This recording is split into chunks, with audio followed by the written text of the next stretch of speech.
probably know that air pollution is bad for your lungs, but did you know that it's a major risk factor for heart disease, the leading cause of death worldwide? We usually focus on diet or exercise to prevent heart disease, but we can't escape air pollution. It's all around us. The link between air pollution and death was established in a series of disasters around the world. On Friday, December 5th, 1952, stagnant weather trapped a thick sulfurous smoke from the coal furnaces in the city of London.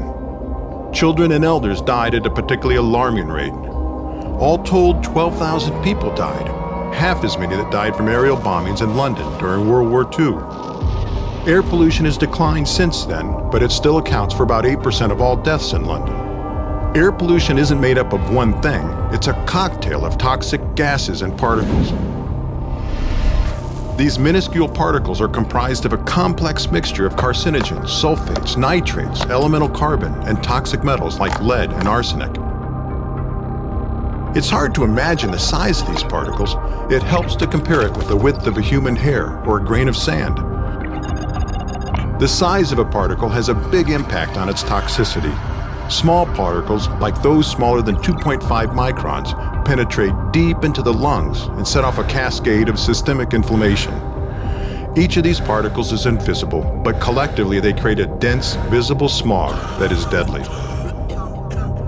About 15% of all deaths in the world are from ischemic heart disease. That's when your heart literally suffocates.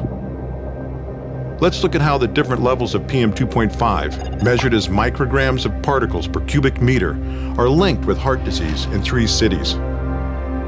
In Vancouver, which has an average concentration of 7, 2 out of 100 deaths from heart disease are linked with airborne particles. In London, which has a concentration of 16, it's 15 out of 100. And in Beijing, which has a concentration of 56, 27 out of 100. Let's look at more cities around the world. Now we'll sort them by how bad the air pollution is, with the worst levels on the right. As the particle levels increase, the percent of deaths from heart disease rises sharply, even at levels below the World Health Organization guidelines. Surprisingly, the greatest increase is at the lowest levels of exposure.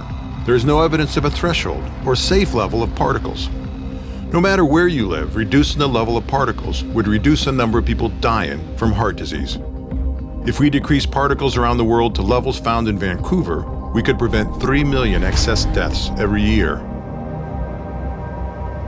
The first step to prevent heart disease is to identify the sources of toxic particles. The major sources are motor vehicles, industry, coal-fired power plants, as well as the use of wood, dung, and other fuels for cooking and heating. But they vary considerably from city to city. The key to protecting people is to produce less air pollution. We need to consume less, promote cleaner technologies, regulate sources of pollution, and redesign our cities. We need to expand public transportation and build paths for cycling and walking. We need to build schools, childcare centers, and neighborhoods away from highways and large roadways, and create more parks and green space. Just think about it. If every city around the world took these steps, we would be closer to fulfilling our right to a healthy environment.